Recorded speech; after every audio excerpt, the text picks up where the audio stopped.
So I'm here today and I'm going to be doing my outside edge of my geode.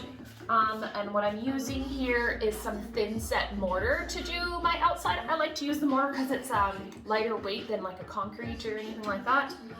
Sometimes I'll use a modeling paste or like a sand medium.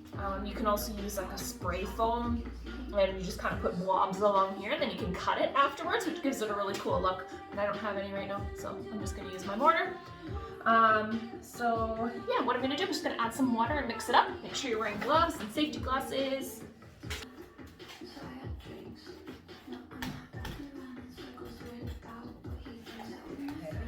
Once I get it to kind of a thick, goopy consistency here, I'm going to put it on the edges and just use my trowel here to apply it. You could use like a popsicle stick or something too if you don't have one of these. I might need a tiny bit more water.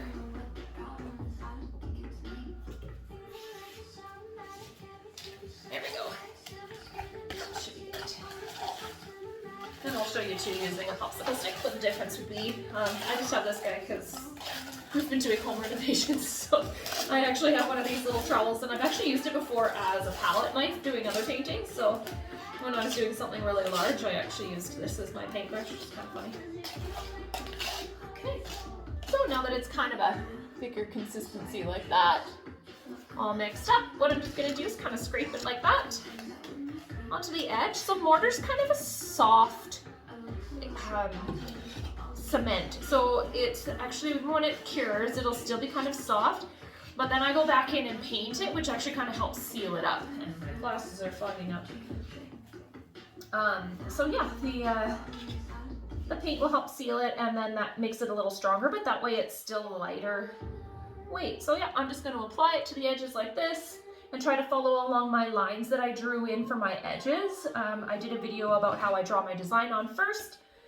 You could check that out if you want, or you can just start by just giving yourself some sort of outline like this. And I'm trying to leave it a little bit thicker, because what happens is when my resin is poured, I want my resin to pour right up to that ledge, but not over top of it.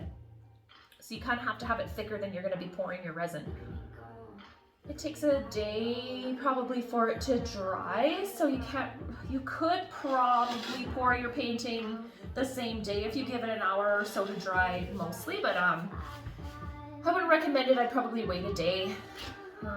Sometimes I get really impatient. I'm not a super patient person as it is, so if I get really impatient or really excited, maybe that's the word to go for. Not impatient, I get excited. So then I'm just going to apply more mortar all the way around on both panels.